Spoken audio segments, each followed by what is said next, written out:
করবেন, তাদের মতো করে তারা মূল্যায়ন করবেন। এই যে সাধারণ বিষয়গুলি বলা হলো, এই বিষয়গুলো আক্রান্ত, এগুলো কথার কথা না। বিশেষ করে ত্রিপুরার মানুষ, আপনারা তো হাড় হাড়ে উপলব্ধি করছেন এই 6 বছরের বিজেপি শাসন। নির্বাচন সংসদীয় গণতান্ত্রিক ব্যবস্থায় গুরুত্বপূর্ণ ভিত্তি। 5 বছর পর পর ভোট হবে। এই নির্বাচন যাতে নিরপেক্ষ দৃষ্টিভঙ্গি নিয়ে একটি প্রতিষ্ঠান পরিচালনা করতে পারে, নিয়ন্ত্রণ করতে পারে, সরকারের নির্দেশে না চলে, স্বাধীন মুক্ত বিহঙ্গের মতো, তার জন্য আমাদের সংবিধান এই নির্বাচন কমিশনকে স্বাতন্ত্র্য রক্ষা করে নির্বাচন পরিচালনার প্রশ্ন কতগুলো অধিকার দিয়েছে। এবং তাদের মূল দায়িত্ব হচ্ছে শাসক অশাসক দল সবাইকে সমান অধিকার দিতে হবে। শাসককে বিশেষ সুযোগ, অশাসক যারা বিরোধী দল যারা, তাদেরকে সুযোগ থেকে বঞ্চিত করে চলতে পারে না। যারাই এই অধিকারের আক্রমণ করবে তাদের বিরুদ্ধে আপাত দৃশ্যে যতই শক্তিশালী তাদের মনে হোক না কেন, তাদের বিরুদ্ধে নির্বাচন কমিশন দৃঢ়, বলিষ্ঠ, কঠোর সিদ্ধান্ত গ্রহণ করবে। আমাদের দেশের নির্বাচন কমিশনের অবস্থাটা কি?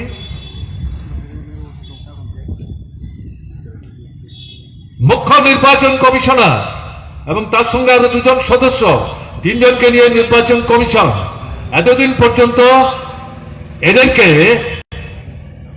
ঠিক করার দায়িত্ব ছিল chief justice, prime minister of India এবং আমাদের লোকসভা বিরোধী দলের।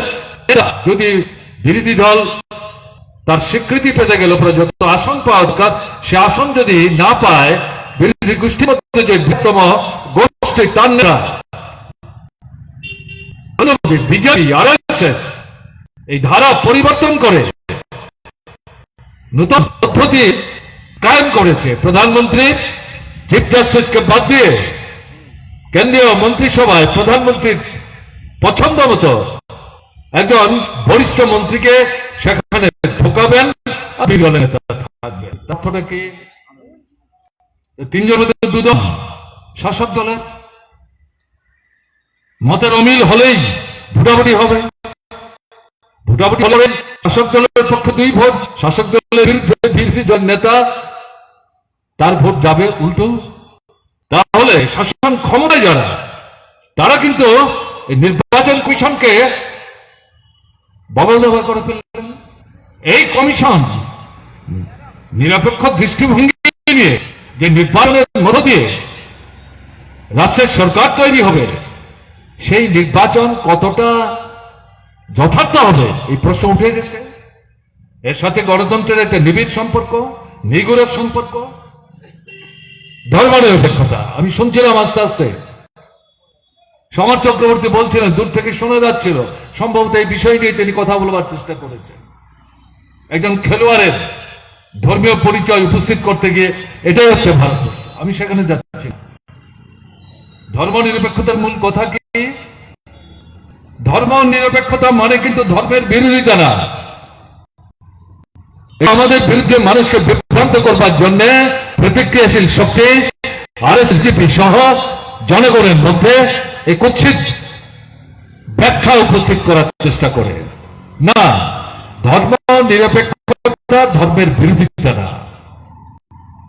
আমাদের দেশে ধর্ম নিরপেক্ষতার অন্তর্ভুক্ত হওয়ার পেছনে ঐতিহাসিক কারণ হচ্ছে ধর্মের কথা বলে ভারতবর্ষের জনগণকে দুভাগে বিভক্ত করে পাকিস্তান হিন্দু রাষ্ট্র তৈরি করে দিয়ে গেছে ব্রিটিশ সাম্রাজ্যবাদ। স্বাধীন ভারতবর্ষ হিন্দু, মুসলমান, বৌদ্ধ, খ্রিস্টান, শেখ, অজয় বিভিন্ন ধর্ম আছে। আর যাতে ধর্ম, বর্ণ, সম্প্রদায়ের কথা বলে ভারতবর্ষকে থেকে কেউ রুক্ষ করতে না পারে, ভাগ করতে না পারে, আমাদের দেশের একতা, সংহতি, সার্বভৌমত্ব আমরা যাতে বজায় রেখে এই মহা সম্পদ করে অন্যতম রাষ্ট্র হিসেবে প্রতিষ্ঠিত পারে এই দৃষ্টিভঙ্গি নিয়ে গ্রহণ করা হয়েছে। তার মূল কথা কি? ধর্ম যার যার, আপনি চাইলে ধর্ম করতে পারেন, না চাইলে আপনি ধর্ম নাও করতে পারেন। তাতে আপনার নাগরিকত্বের অধিকারে আঘাত আসবে না, ভোটের অধিকারে আঘাত আসবে না। আপনি একটা ধর্ম করছেন, আপনি চাইলে ধর্ম পরিবর্তন করুন, অন্য আরেকটা ধর্ম নিতে পারেন, তাতেও আপনার অধিকারের উপর আঘাত আসছে না। আমি যে সংবিধানের কথা বলছি, এই সংবিধান প্রণেতা কমিটির যিনি চেয়ারম্যান ছিলেন তিনি ডক্টর বাবা সাহেব আম্বেদকর। তিনি তো হিন্দু ধর্মের অবলম্বী ছিলেন। সেই ধর্ম পরিত্যাগ করে হাজার হাজার দলিত মানুষকে নিয়ে তিনি বুদ্ধ ধর্মের অনুরাগী হলেন কেন? তিনি নিজেই সমালোচনা করেছেন হিন্দু ধর্মের বিরুদ্ধে। কোথায় এই ধর্ম? তো আমরা যারা দলিত, মধ্যবিত্ত, পেছনে পড়া, অর্থনীতি থেকে আরম্ভ করে সংস্কৃতি, কৃষ্টি এবং সামাজিক সব দিক থেকে আমরা অবহেলিত, বঞ্চিত, নিপীড়িত, আমাদের দিকে তো এই ধর্ম ফিরে তাকায় না। তাহলে এই ধর্মের স্বার্থ তলায় আমাদের বেঁচে থাকবার অধিকারই তো এখানে বিপন্ন। সেদিক থেকে এই ধর্ম ছেড়ে তিনি বুদ্ধ ধর্ম অবলম্বন করেছেন। কই তার জন্য তার নাগরিকত্বের অধিকার থেকে হরণ করতে পারেনি? তাই যদি হতো তাহলে আমাদের দেশের সংবিধান তৈরি করার যে আপনার কমিটি, সেই কমিটির চেয়ারম্যান তিনি কি করে হতেন? তিনি তো কেন্দ্রীয় সরকারের মন্ত্রীও ছিলেন। কাজেই ধর্ম পরিবর্তন করলে আপনি অধিকার হারাবেন, এটা হতে পারে না। কাজে এই জায়গাটাতে মূল কথা হচ্ছে রাষ্ট্রের কোনো ধর্ম থাকবে না। সমস্ত ধর্ম রাষ্ট্রের চোখের সমান। বিশেষ কোন ধর্মের প্রতি রাষ্ট্র বা রাষ্ট্রের নেতৃত্ব বিশেষ আনুকূল্য, অনুরাগ দেখাতে পারবেন না। রাষ্ট্রপতি, প্রধানমন্ত্রী তিনি ধর্মের অনুরাগী হতেই পারেন, কিন্তু সমস্ত আচরণ করবেন নিজের বাড়িতে। তার মনে রাখতে হবে তিনি রাষ্ট্রের গুরুত্বপূর্ণ পদাধিকারী এবং তার বাহ্যিক এই ধর্মাচরণের মধ্য দিয়ে সাধারণ মানুষের মধ্যে ভুল বার্তা যেতে পারে, এটা করা যাবে না। বাড়িতে করবেন। আমাদের দেশের প্রধানমন্ত্রী নরেন্দ্র মোদী মানেন এটা। রাম মন্দির উদ্বোধন থেকে শুরু করে নতুন পার্লামেন্ট ভবন দরকার ছিল না। 550 জন সদস্য, 543 জন সরাসরি নির্বাচিত হন, বাকিরা মনোনীত হন। এই পার্লামেন্ট ভবনে 600 মতো মানুষ বসতে পারে, বসার ক্ষেত্রে কোনো সমস্যা ছিল না। তাহলে নতুন বাড়িটা কেন? নাম খুদাই করতে হবে। এই বাড়ি যখন তৈরি হলো না, সামনে ভোট, নিজের দিকে সমস্ত প্রচারের আলো কেন্দ্রীভূত করবার জন্য এই ভবন তিনি উদ্বোধন করলেন, তা তো ধর্মীয় অনুশাসন মেনে। ভাবটা এরকম যেন রাজার অবর্তমানে রাজপুত্র রাজসিংহাসনে বসতে যাচ্ছেন, তাতে গিয়ে রাজার অবর্তমানে রাজার দণ্ড রাজপুত্রের হাতে এই রাজ পরিবারের যিনি বা যারা পূজারী তারা এটা তুলে দেবেন। আমরা দেখলাম স্বাধীন ভারতবর্ষে প্রথম নতুন আমাদের পার্লামেন্ট ভবন উদ্বোধন করতে গিয়ে প্রধানমন্ত্রী এই কাণ্ডটা করলেন। তাহলে সংবিধানের বিরুদ্ধে আক্রমণটা কে করলো? গণতান্ত্রিক দৃষ্টিভঙ্গি সম্পন্ন আমাদের যে ধর্ম নিরপেক্ষতার আদর্শ, তার উপর কে আক্রমণ করলেন? প্রধানমন্ত্রী। সবচেয়ে বড় কথা, আমাদের দেশের সংবিধানের 14 নম্বর ধারায় নাগরিকত্ব পেতে গেলে পরে যে সমস্ত বিষয়গুলো করা হয়েছে, ধর্মের কোনো প্রশ্ন নাই। এখন এই বিজেপি সরকার পাকিস্তান, আফগানিস্তান, বাংলাদেশ, সেখান থেকে যারা ভারতবর্ষে আসবেন একটা নির্দিষ্ট সময় উল্লেখ করে বলেছেন মুসলমান ছাড়া কি যারা অন্য ধর্মের লোক তাদেরকে নাগরিকত্ব দেওয়া হবে, কিন্তু মুসলমানদের দেওয়া হবে না। তার অর্থটা কি? তাহলে সংবিধানের 14 নম্বর ধারাকে উপেক্ষা করে তা বলে যে আইনটা সংশোধন করলেন, তাতে সংবিধানের মৌলিক যে ভিত্তিটা তাকে আঘাত দিয়ে চূর্ণ বিচূর্ণ করে ধর্মকে নাগরিকত্ব পাওয়ার ক্ষেত্রে অন্যতম প্রাশর্ত করে ভারতবর্ষের মানুষকে ধর্মের ভিত্তিতে বিভক্ত করে দিচ্ছেন কে? আরএসএস নিয়ন্ত্রিত বিজেপি সরকার। তাহলে এই ধর্ম নিরপেক্ষতার মতাদর্শ যাকে ভিত্তি করে আমাদের দেশের একতা সংহতি সার্বভৌমত্ব রক্ষা করে আমরা এগিয়ে যেতে চাইছি, পৃথিবীর দরবারে ভারতবর্ষকে প্রথম সারির অন্যতম একটা রাষ্ট্র হিসেবে প্রতিষ্ঠিত করতে চাইছি, এই মানুষকে যদি ধর্মে ভাগ করে দেই তাহলে কি করে এটা সম্ভব হবে? কে করছেন এটা? বিজেপি করছে, আরএসএস, বিজেপি, বিশ্ব হিন্দু পরিষদ। এই জায়গায় দাঁড়িয়ে রাজনৈতিক দল ধর্মের ভিত্তিতে তৈরি করা যাবে না। ভোটের লড়াইয়ে ধর্মের উস্কানি দিয়ে ভোট চাওয়া যাবে না। যদি ধর্মের উস্কানি দিয়ে কেউ ভোট পেয়ে নির্বাচিত হন, এর বিরুদ্ধে যদি কেউ কোর্ট যায়, প্রমাণ যদি করে দেয় তথ্য দিয়ে, এবং এ যদি প্রতিষ্ঠিত হয়, তাহলে যিনি জিতলেন এটা বাতিল হয়ে যাবে। যাকে পরাস্ত করে জিতলেন তাকেই নির্বাচিত বলে ঘোষণা করা হবে, অথবা নতুন করে নির্বাচন হবে। 52 সালের পর থেকে ভারতবর্ষে যাবৎ এই ধরনের মামলা বহু হয়েছে। তাহলে কি দাঁড়াচ্ছে? আমাদের ছেলে মেয়েদের লেখাপড়ার যে পাঠ্যপুস্তক, তাতেও বলা হয়েছে ধর্মের বিষয়বস্তু তার মধ্যে নিয়ে ঘাটাঘাটি করা যাবে না। বড় হোক, বুঝবার ক্ষমতা অর্জন করো, ভালো মন্দ বিচার করার ক্ষমতা অর্জন করো, তখন তারা ঠিক করবে, ধর্ম নিয়ে পড়বে, বুঝবে, যা চিন্তা করবে কোন ধর্ম করবে কোন ধর্ম করবে না, তারা ঠিক করবে। কিন্তু পাঠ্যপুস্তকের মধ্যে যাদের নিয়ে আমরা অ আ ক খ 1 2 3 4 ABCD 1 2 3 4 এর মধ্য দিয়ে আস্তে আস্তে বড় করছি, তাদের মাথায় এই ধর্মের পোকাটা কেন আমরা ঢুকিয়ে দেবো? এই হচ্ছে ধর্ম নিরপেক্ষতা। সমস্তটা জিনিসের বিরুদ্ধে কে আক্রমণ সংগঠিত করছে? আরএসএস নিয়ন্ত্রিত বিজেপি। কাজে এই যে কথাগুলো আপনাদের সামনে আমরা বলছি, এগুলি তৈরি করা কথা, কল্পিত কথা, কষ্টকল্পিত চিন্তা। এই জায়গায় আরএসএস নিয়ন্ত্রিত বিজেপি ভারতবর্ষকে নিয়ে যাওয়ার চেষ্টা করছে। একে যদি রোখা না যায়, ভারতবর্ষের অস্তিত্বই বিপন্ন হবে। আজকে কি দেখা যাচ্ছে? নির্বাচন এটা প্রহসনে পরিণত করে ফেলেছে বিজেপি। আমাদের যুগের অভিজ্ঞতা কি? 18 নির্বাচনের পর 18তে যদি বামফ্রন্ট সরকারে না থাকে, তাহলে তো বিজেপি সরকারই আসতে পারে না, কারণ বামফ্রন্ট সরকার গণতন্ত্রের পূজারী।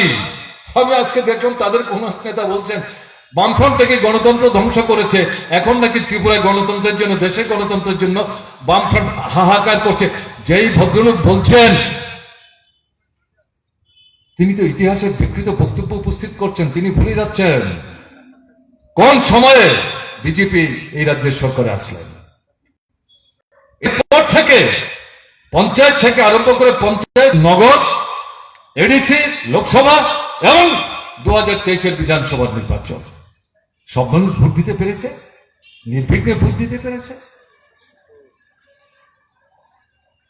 দেশের বিভিন্ন রাজ্যে দেখা যাচ্ছে সরকারের থেকে বিজেপি পরাস্ত হচ্ছে, অথবা সরকারের বাইরে থেকে সরকার আসবার চেষ্টা করছে, কিন্তু সংখ্যাগরিষ্ঠতা অর্জন করছে না। এরকম জায়গায় কোটি কোটি টাকা খরচ করে বিরোধী দলের প্রার্থীদের কিনে নিয়ে বাজারে লাখ ওমরের মতো এরা সরকার দখল করছে, অথবা সরকারের টিকে থাকছে। এটা কোন গণতন্ত্র? তো প্রহসন কে করছে? বিজেপি করছে, আরএসএস করছে। টাকা কোত্থেকে আসছে? ওই যে আপনারা শুনেছেন, ইলেকশন বন্ড। প্রথম থেকে আমরা বিরোধিতা করেছি, এটা দুর্নীতি, কালো টাকাকে সাদা করে রাস্তা, বিজেপির তহবিলে টাকা নিয়ে যাওয়ার ব্যবস্থা। 500 পৃষ্ঠার দলিল বেরিয়েছে সুপ্রিম কোর্টের নির্দেশে, এটা অ্যানালাইসিস করে মানুষ দেখাচ্ছেন এখন পর্যন্ত যত টাকা এই নির্বাচনী বন্ডের মাধ্যমে বিভিন্ন দলের তহবিলে দিয়েছেন, তার মধ্যে বড় অংশ হচ্ছে কালো টাকা। তার 48 থেকে 52 ভাগ টাকা বিজেপির তহবিলে গেছে। সেই টাকা খরচ করে দল ভাঙিয়ে এমএলএ এমপি কিনে বেচে এরা সরকারের টিকে থাকবার চেষ্টা করছে। আপনি চান এই নির্বাচন? অর্থ কি? এর জন্য ব্রিটিশ হারিয়েছেন, এর জন্য এই সংবিধান তৈরি করেছেন। আমরা এই কারণে প্রশ্নগুলো আপনাদের সামনে উপস্থিত করছি। এটা মনের খায়েশ থেকে না, বাস্তবের মাটিতে দাঁড়িয়ে দৈনন্দিন জীবনের তিক্ত অভিজ্ঞতা থেকে এই কথাগুলো কিন্তু আপনাদের সামনে উপস্থিত করা হচ্ছে। এটা সাধারণ নির্বাচন না, সাধারণ নির্বাচন। কি দেখাচ্ছে? ইডি এনফোর্সমেন্ট ডাইরেক্টরেট দুর্নীতির বিরুদ্ধে ব্যবস্থা নেওয়ার জন্য প্রতিষ্ঠান, রেভিনিউ ট্যাক্স আদায় করার ঠিক মতো আদায় হচ্ছে কি হচ্ছে না, কে দিচ্ছে দিচ্ছে না দেখবার জন্য দপ্তর হয়, CBI, central bureau of intelligence স্বাধীন,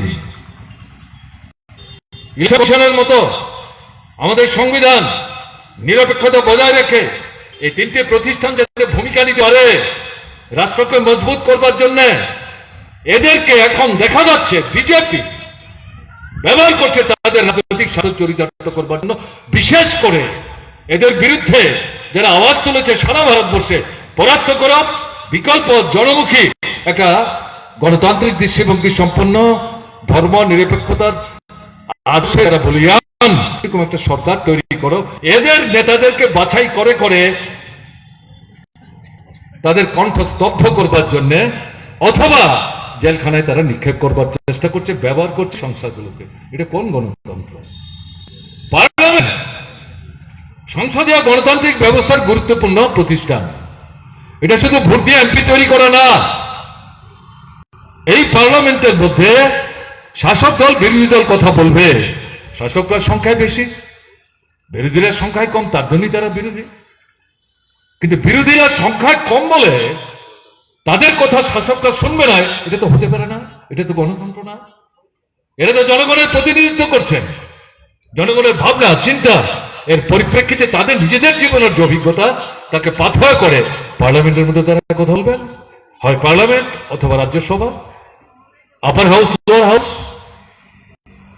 শাসক দলের দায়িত্ব নিজেরা কম কথা বলে বিরোধীদের কথা বলতে দেওয়া, বিরোধীদের দৃষ্টিতে শাসক দলের দুর্বলতা কোথায়, খামতি কোথায়, ঘাটতি কোথায়, কি করা উচিত, মানুষ কি ভাবছেন তাদের অবস্থান সম্পর্কে এটা জানবার চেষ্টা করা, এটা গণতান্ত্রিক দৃষ্টিভঙ্গি।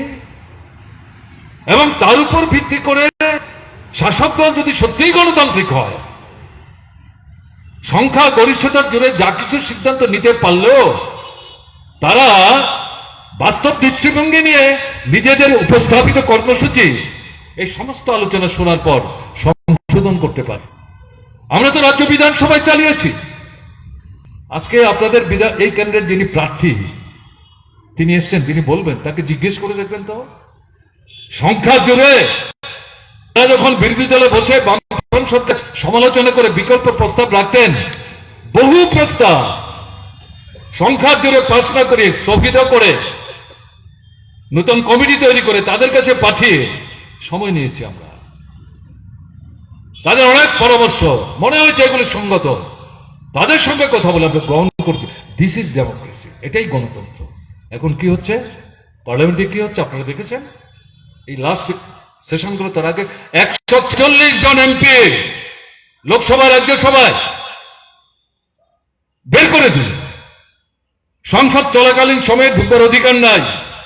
আর এই সময় একটার পর একটা কালো আইন যা ব্রিটিশ সাম্রাজ্যবাদ তৈরি করেছিল আমাদের দেশের স্বাধীনতা সংগ্রামকে পর্যুদস্ত করার জন্য, স্বাধীন ভারতবর্ষের সুপ্রিম কোর্ট বিচারপতিরা বারবার প্রশ্ন তুলেছেন, এই আইনগুলো কেন আমরা এখনো বাঁচিয়ে রেখেছি, এগুলো কেন আমরা বাতিল করছি না।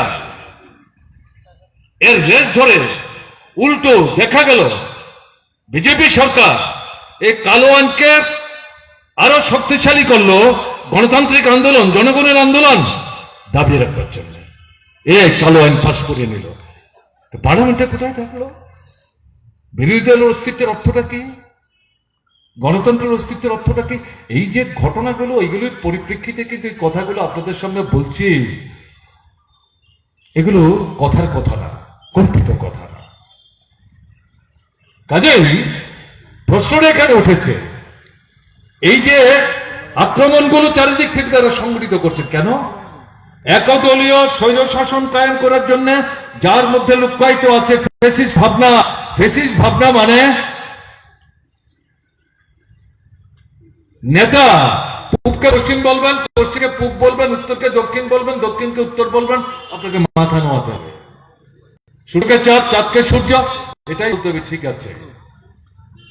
না হলে বলেন আপনি দেশদ্রোহী, আপনার জায়গা কারান্তরালে। চান এরকম ব্যবস্থা চান? আমরা বিশ্বাস করি না। আমাদের দেশের মানুষ এরকম একটা ব্যবস্থা ভারতবর্ষে প্রতিষ্ঠিত হোক এটা চাইতে পারে, কিন্তু সুখটাকে নিচ্ছে বিজেপি দলের বিরুদ্ধে যারা এই নীতিগুলির বিরুদ্ধে কথাবার্তা বলছেন, নানা দলে বিভক্ত, ভোটটাকে ছত্রখান করে দিয়ে নিজেরা কম ভোট পেয়ে অধিকাংশ আসন দখল করে কম ভোটের জোরে সরকার চালাচ্ছে। এই জায়গাটায় বিজেপি বিরোধী গণতান্ত্রিক ধর্মনিরপেক্ষ শক্তিগুলো আওয়াজ তুলেছে, বিজেপি বিরোধী ভোট ভাগ হতে দেওয়া যাবে না। যত বেশি ভোট বিজেপির বিরুদ্ধে একটা জায়গায় আমরা আনতে পারি তার চেষ্টা আমাদের করতে হবে।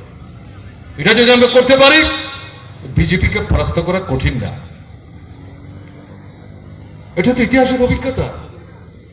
মোরারজি দেশাই কি করে প্রধানমন্ত্রী হলেন, ভিপি সিং কি করে প্রধানমন্ত্রী হলেন, দেবেগৌড়া কি করে প্রধানমন্ত্রী হলেন, ডক্টর মনমোহন সিং কি করে প্রধানমন্ত্রী হলেন। ইতিহাসের খবর যারা রাখেন, চর্চা যারা করেন, তারা জানেন তো। এভাবেই গণতান্ত্রিক ধর্মনিরপেক্ষ শক্তি ঐক্যবদ্ধ হয়ে প্রধান প্রতিবন্ধকতা যারা তৈরি করেছিল রাষ্ট্র ক্ষমতায় বসে, তাদেরকে ক্ষমতাচ্যুত করে দেশে গণতন্ত্র ফিরে আনবার প্রশ্নে এদেরকে ছুঁড়ে ফেলে দিয়ে বিকল্প সরকার তৈরি করেছিল। সেটা যদি সেদিন করা যায়, ব্রিটিশকে যদি তাড়ানো যায়, সংবিধান যদি আমরা হাতে নিতে পারি, যে সংবিধান আমাদের ক্ষমতা দিয়েছে, এগুলো যারা হরণ করার চেষ্টা করছে তাদেরকে ক্ষমতাচ্যুত করে নতুন ভারত ভিন্ন পরিস্থিতিতে এগিয়ে যাওয়ার ক্ষেত্রে আমরা যদি ভারতবর্ষের মানুষ ঐক্যবদ্ধ হতে পারি, কে বলেছে আমরা পারবো না? না বলার তো কোনো কারণ নেই। এই জায়গায় আত্মবিশ্বাস আমাদের বলিয়ান হবে। আমি যেটা বলতে চাই, আমাদের ত্রিপুরার অভিজ্ঞতা কি, 2023 নির্বাচনের অভিজ্ঞতা কি? বিজেপি কি জয়যুক্ত হয়েছে?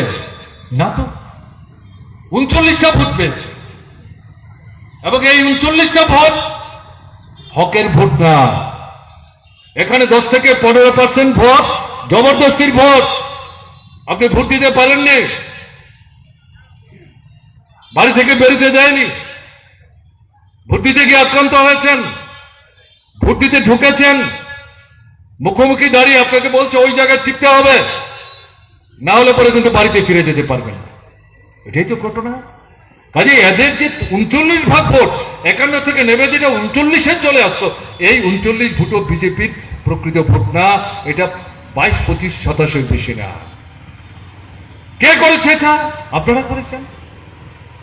আমরা আবেদন রেখেছিলাম, বামফ্রন্ট কংগ্রেস একসাথে মিলে কংগ্রেস 13টা আসনে লড়াই করেছে, আমরা 47টা আসনে লড়াই করেছি। 46টাতে সরাসরি 7 রামনগর বিধানসভা কেন্দ্রে একজন নিরপেক্ষ প্রার্থীকে আমরা সমর্থন করেছি, আওয়াজ দিয়েছিলাম। আপনারা নিজেরাই বুঝতে পারছেন ভুল করে ফেলেছেন। জনবিরোধী শাসন চলছে, অত্যাচারী শাসন চলছে, একদলীয় স্বৈর শাসন চলছে। বাঁচতে চান, অস্তিত্ব রক্ষা করতে চান, এদেরকে ছুঁড়ে ফেলুন। এটা বিকল্প সরকার তৈরি করার চেষ্টা করুন, গণতান্ত্রিক ধর্মনিরপেক্ষ জনকে। মানুষ এমন সাড়া দিয়েছেন। এই যে বিধানসভা কেন্দ্র কোনো মিটিং করছি আমরা, ঘর থেকে বেরোতে পারেনি মানুষ 5টা বছর।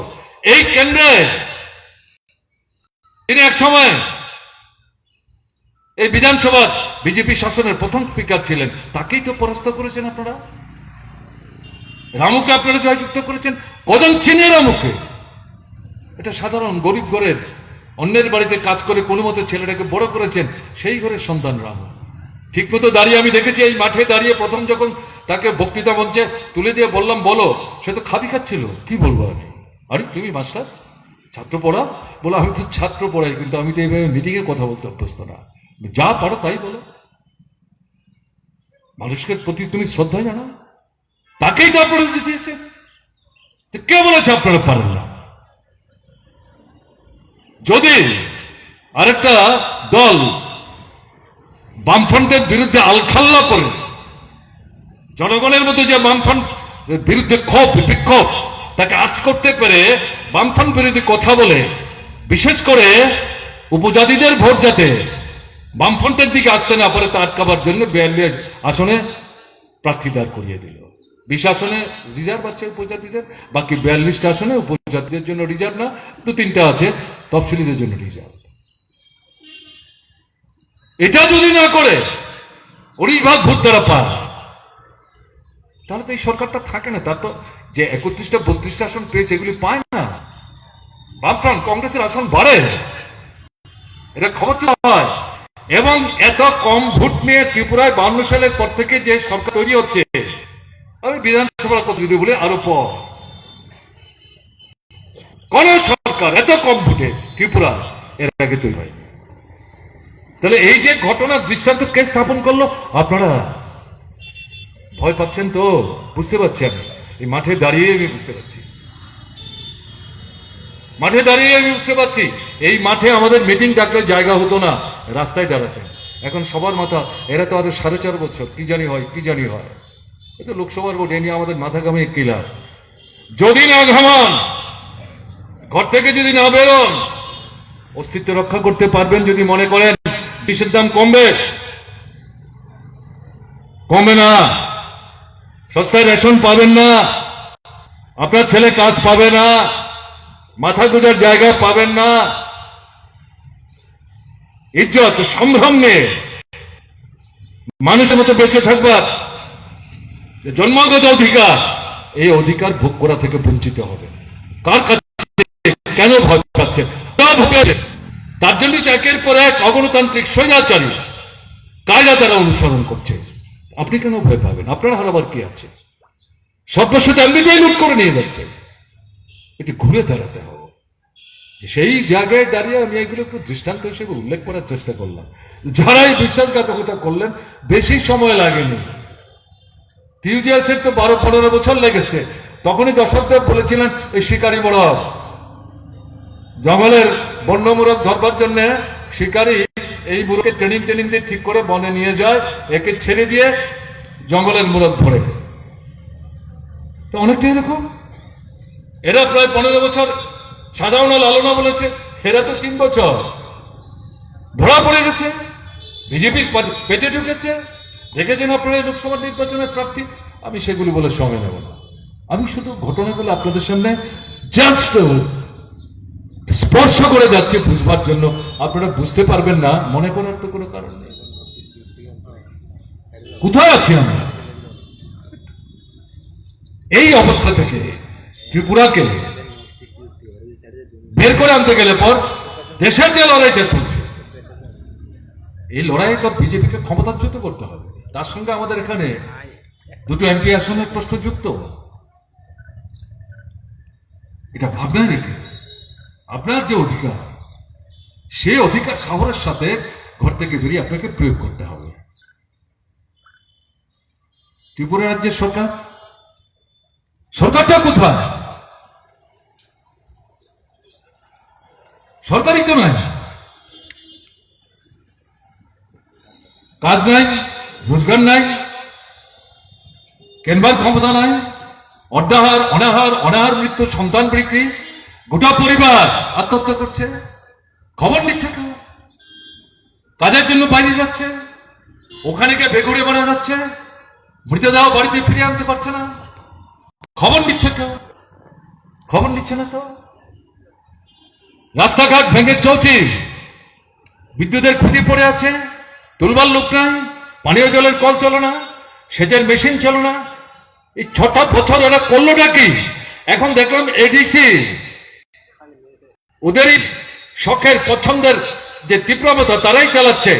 এরা ওখানে কর্মচারীদের বেতন প্রথম 7 দিন 10 দিন পেরিয়ে গেলেও দিতে পারছে না। ব্যাপারটা কি? বামফ্রন্ট সরকারের সময় এরকম ঘটনা ঘটেছে, বলতে পারবেন?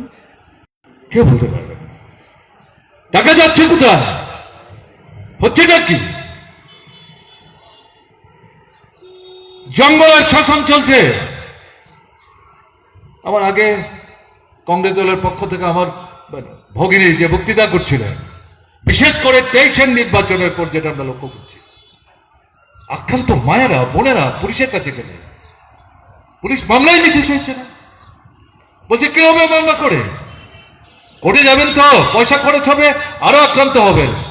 তো তারা তো বেবুজের মতো দাঁড়িয়ে আছেন, পরামর্শ দিচ্ছে ফিরে যান, বলে ফিরে গিয়ে কি করবো, মন্ডলের সঙ্গে কথা বলুন। তারা বলছে মন্ডল এটা কি? বলে মন্ডল কি চিনেন না? কোথায় আছে বিজেপি? তাদের কাছে যান, কিছু পয়সা করি খরচ হবে, মীমাংসা করে ফেলুন। তা না করে যদি মামলা করেন, পয়সা খরচ হবে, আরো আক্রান্ত হবেন, সমস্যার সমাধান হবে না। এটি কোন রাজত্ব? এটাই তো জঙ্গলের শাসন। এটাকে চলতে দেবেন? প্রতিদিন রাস্তায় লাশ পড়ে থাকছে, মহিলা পুলিশ তুলে আনবার আগেই বলছে এটা তো আত্মহত্যা, এটা তো রোড অ্যাক্সিডেন্ট। এই অদ্ভুত কথা। পুলিশ দায়িত্ব স্বীকার করছে।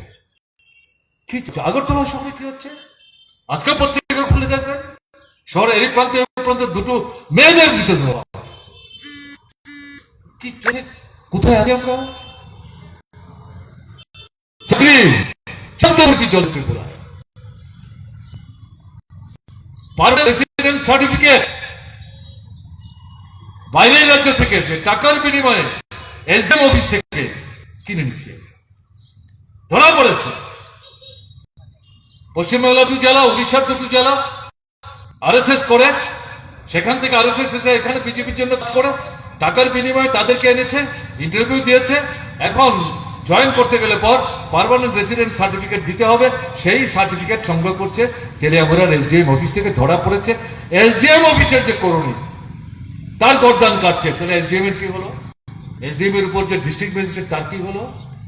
তারা রেহাই পেয়ে যাবেন? এরাই চাকরি পাচ্ছে, ঠিকানা লুকিয়ে রাখছে। কোথায় চাকরি? এই 100, 150, 200 নিয়মিত চাকরি কিছু হচ্ছে এখানে সেখানে কালে ভদ্রে, বাকি তো চাকরি নাই। দেশেই চাকরি নাই, দেশেই তো চাকরি নাই। অগ্নিবীর শুনেছেন, সেনাবাহিনী এদের নিয়ে ছেলে খেলা করছে, যারা বুক চিতিয়ে বিদেশি শক্তির হাত থেকে দেশের স্বাধীনতা রক্ষা করার জন্য লড়াই করে জীবন দিচ্ছে, তাদেরকে নিয়ে ছেলে খেলছে। আমরা প্রথম থেকে বিরোধিতা করেছিলাম।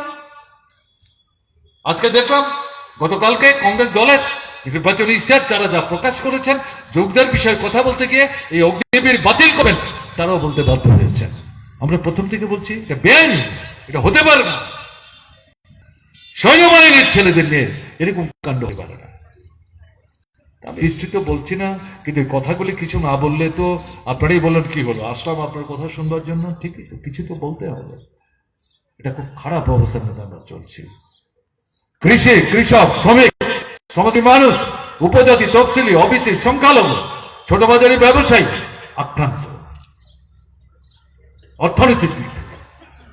তাহলে এই সমস্ত দিক থেকে বেরোতে গেলে পর ঐক্যবদ্ধভাবে বিজেপির বিরুদ্ধে ভোট বৃহত্তম অংশ একটা জায়গায় আনতে না পারলে পর পরাজয় নিশ্চিত করা কঠিন হবে। এটা ঠিক। দেশের সব রাজ্যে ইন্ডিয়া ব্লকের নিজেদের মধ্যে দলগুলো আছে, তাদের মধ্যে আসন সমঝোতা আমরা যেমনটা চাই এরকমটা হয়ে যাবে মনে করার কারণ নেই। কিন্তু আমরা লক্ষ্য করছি এই সময়ের মধ্যে অনেক রাজ্যেই ইতিমধ্যে সমঝোতা করে তারা এগিয়ে যাওয়ার চেষ্টা করছেন। বাকি যে যে জায়গাগুলিতে এখনো হয়নি, সাধারণ মানুষ নজর রাখছেন, তারাও তাদের নেতৃত্বের উপর চাপ সৃষ্টি করছেন। আমাদের তো বিশ্বাস অধিকাংশ ক্ষেত্রে সমস্যাগুলি সুরাহা সমাধান হবে, এবং এটাই তো বিজেপির সবচেয়ে বড় ভয়। আপনারা শুনেছেন আমাদের দেশের 75-78 বছরের রাজত্বে এত প্রধানমন্ত্রী এসছেন গেছেন, কোন প্রধানমন্ত্রী এভাবে বুক ঠুকে বলতে পারে আমি দ্বিতীয়বারের জন্য প্রধানমন্ত্রী হব? শুনেছেন কেউ কোনদিন? নরেন্দ্র মোদী বলেন এত ভয়, আশা জিততে পারবেন না, ভয় বারবারই বলবার চেষ্টা করছেন 400 আসন, 370 আসন, কখনো কখনো বলছে 400 বেশি আসন। তার চাইতে 18 মোটা আমাদের রাজ্য কেউ কেউ আছেন এরকম কথাবার্তা বলবার চেষ্টা করছেন। অর্থটা কি? তার যে নেতৃত্ব, মাঝারি দলের সংগঠক, নিজের দলের কর্মী, তারা তো সবাই নির্ভুত মনে করার কারণ নেই। তাদেরও চোখ কান খোলা আছে, তারা খবর রাখছেন, তাদের নিজেদের জীবনের একটা অভিজ্ঞতা আছে, তারা বুঝতে পারছেন কি দিল এই সরকারটা গত 10 বছরে। শুধুই তো টাটা, বিরলা, ডালমিয়া, শিকানিয়া, মফত্তল, জয়েন্ট, রিলায়েন্স, আম্বানি তাদের স্বার্থ রক্ষা করলো। ধনী এবং গরিবের মধ্যে ফারাক, দুস্তর ব্যবধান তৈরি করলো আকাশ এবং পাতালের মধ্যে। এরা তো এদের স্বার্থ রক্ষা করেছে, আমাদের দিকে তো তাকায়নি, শুধু মুসলিম করেছে। কোথায় বছরে 2 কোটি চাকরি, তবে 10 বছরে 20 কোটি চাকরি হতো। কোথায় কালো টাকা যারা দেশকে ফাঁকি দিয়ে বাইরে নিয়ে গেল, এই টাকা তুলে এনে প্রত্যেক পরিবারে 15 লক্ষ করে টাকা, এখন এগুলোর ধারে কাছে যায় না। কোথায় কৃষকদের উপার্জন 3 গুণ করবে, ফসলের ন্যায্য ন্যূনতম দাবি কৃষক পায় না। কোথায় শ্রমিকদের মজুরি 2.5 গুণ 3 গুণ 4 গুণ করবে, এটা তো অধিকারী হরণ করে নিয়েছে। 40টা 42টা আইন মালিকদের স্বার্থে, শোষকদের স্বার্থে, লুটাদের স্বার্থে নতুন করে আইন থেকে এদেরকে পায়ের তলায় চাপিয়ে রাখবার জন্য ব্যবস্থা করেছে। এই যে পরিস্থিতি চলছে, আমাদের মায়েদের বোনেদের মূল্যই তাদের কাছে নাই। তফসিলি উপজাতি ওবিসি এদেরকে এরা 2 নম্বর 3 নম্বর নাগরিক মনে করে। এই যে এখন বিজেপিকে দিলে পর সমস্ত রাজনৈতিক দলের তরফ থেকে যে আওয়াজ উঠেছে, আমাদের লোক সংখ্যার হিসেব সেন্সাস যেটা হবে, তাতে ধর্মের ভিত্তিতে সেন্সাসটা, সম্প্রদায়ের ভিত্তিতে সেন্সাস করতে হবে, এটার বিরোধিতা করছে বিজেপি। তাহলে ধরা পড়ে যাবে। সমাজের ছোট্ট ক্ষুদ্র একটা অংশের স্বার্থে এই রাষ্ট্র ক্ষমতাকে তারা যে ব্যবহার করছে সাম্রাজ্যদের সাথে সমঝোতা করে, এটা ধরা পড়ে যাবে। কাজে এটাকে ঢেকার জন্য বিরোধিতা করার চেষ্টা করছে। কাজে এই পরিস্থিতির মধ্যে দাঁড়িয়ে আপনাদের কাছে বিশেষ করে আবেদন করব, বিধানসভা নির্বাচনের চাইতেও এই লোকসভা নির্বাচন অনেক বেশি গুরুত্বপূর্ণ। দেশ যদি ঠিক না রাখা যায়, আপনি রাজ্য কি করে ঠিক রাখবেন? রাজ্যে যে পরিস্থিতি চলছে, অরাজকতা, এর থেকে আপনি চান বেরিয়ে আসতে চান, সভা শুনতে পর্যন্ত আসতে ভয় পান। আমি তো উল্লেখ করলাম আমাদের এই সবার কোথায় এটা তৈরি করা না। এই অবস্থা যদি পরিবর্তন চান, তাহলে দিল্লির তো পরিবর্তন করতে হবে, সাহস করে বেরোতে হবে। আমরা এই কেন্দ্রে যার সমর্থনে এই সভাটার আয়োজন করেছি, ভারতীয় জাতীয় কংগ্রেসের প্রার্থী, আমাদের ত্রিপুরা প্রদেশ কংগ্রেস কমিটির বর্তমান সভাপতি, একসময় বিধায়ক ছিলেন একাধিকবার, শ্রীযুক্ত আশিস সাহা, হাত চিহ্ন। আমি বিশেষ করে মার্কসবাদী কমিউনিস্ট পার্টির বন্ধুদের বলবো, কোনদিন তো আমরা হাত চিহ্ন ভোট দিইনি, এখন আমাদের বলছেন চিহ্ন ভোট দিতে হবে। কংগ্রেসে তো কোন কাজ তাড়াতাড়ি তারা চিহ্ন ভোট দেয়নি। গত বিধানসভা নির্বাচনে এই কেন্দ্রে তো কিছু হলো, কংগ্রেসের বন্ধু আপনাদের ভোট দিয়েছে। তাহলে আপনারা কেন এই পরিস্থিতি, দেশের স্বার্থে, রাজ্যের স্বার্থে, আপনার স্বার্থে, জনগণের স্বার্থে আওয়াজ উঠেছে, আপনি যদি ওটা মানে ধরে বসে থাকেন, না না কাজ তাড়াতাড়ি তারা কাছাড়া কোথাও ভোট দেবো না, যাবোই না ভোট দিতে, ভুল করবে। তাহলে সুবিধা হবে কার? বিজেপির সুবিধা হবে। এটা তো ব্যক্তি আশিস সাহার প্রশ্ন না, এটার সঙ্গে রাষ্ট্রীয় স্বার্থ, জাতীয় স্বার্থ, দেশের স্বার্থ, এই প্রশ্নগুলো ওতপ্রোতভাবে যুক্ত। এটা মাথায় রাখতে হবে। কাজে সেখানে সংকীর্ণতার কোনো সুযোগ নাই, রাজনীতিতে সংকীর্ণতার কোনো সুযোগ নাই, শেষ বলে কোনো কথা নাই। প্রতিদিন প্রতিনিয়ত আন্তর্জাতিক পরিস্থিতির প্রেক্ষাপটে জাতীয় পরিস্থিতির মধ্যে পরিবর্তন হচ্ছে, তার প্রতিফলন রাজ্যে রাজ্যে ঘটছে। তার থেকে দাঁড়িয়ে বাস্তবতার মাটিতে আপনাকে সিদ্ধান্ত নিয়ে অগ্রসর হতে হবে। তাই আপনাদের কাছে বলছি, ওই সংকীর্ণ দৃষ্টিতে নিজেকে আবদ্ধ রাখবেন না, করবেন না। আমি বিশেষ করে বলবো কমিউনিস্ট পার্টির সমর্থক যারা, আপনারা তো করবেন না, পৃথিবীটা অনেক বড় আপনাদের কাছে। সেই ভাবনা নিয়ে এই নির্বাচনের সংগ্রামে খুঁজবার চেষ্টা করবেন না। আমরা যে বেরোচ্ছি, আশিস বাবু প্রার্থী কোথায়, কংগ্রেসের বন্ধু, আমরাই কি একে যাবো? যাবেন। আশিস বাবুর বন্ধুদের যদি সংখ্যা এখানে কম থাকে তাতে অসুবিধা কি? আমরাই তো তাকে প্রার্থী বলে সমর্থন করেছি। আপনি বসে থাকবেন নাকি? আপনি যাবেন, বাড়িতে যাবেন। আমরা ভারতের কমিউনিস্ট পার্টি মার্কসবাদীর তরফ থেকে একটা লিফলেট বের করেছি, বাড়িতে বাড়িতে দেবেন।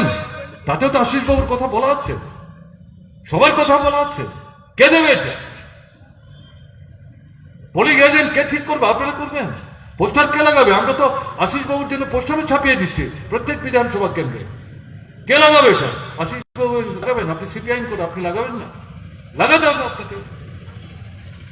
এই জায়গায় ঠিক আছে, কংগ্রেস দলের বন্ধুরা তাদের ঝান্ডা নিয়ে মিছিল করবেন, আপনারা সিপিআইএম এর বন্ধুরা আপনারা আপনাদের দলের ঝান্ডা নিয়ে মিছিল করবেন, তাতে তো আপত্তি কেউ করছে না। কিন্তু এই যে নির্বাচনী কাজগুলো, এগুলো করতে হবে সংকীর্ণতার কোনো যারা এখনো জড়তায় ভুগছেন, যারা এখনো এই বিষয়ে দ্বিধা দ্বন্দ্বে আছেন, আমি তাদের কাছে বিশেষ করে আবেদন করব, এটা সময়ের দাবি, পরিস্থিতির চাহিদা। এতে সাড়া দিতে না পারলে জনগণ থেকে বিচ্ছিন্ন হয়ে যাবে। জনগণ থেকে যদি বিচ্ছিন্ন হয়ে যান, আপনি সমাজ পরিবর্তনের জন্য বিপ্লবী সংগ্রামের কথা বলছেন, সেই সংগ্রামে মানুষ পাবেন কোত্থেকে?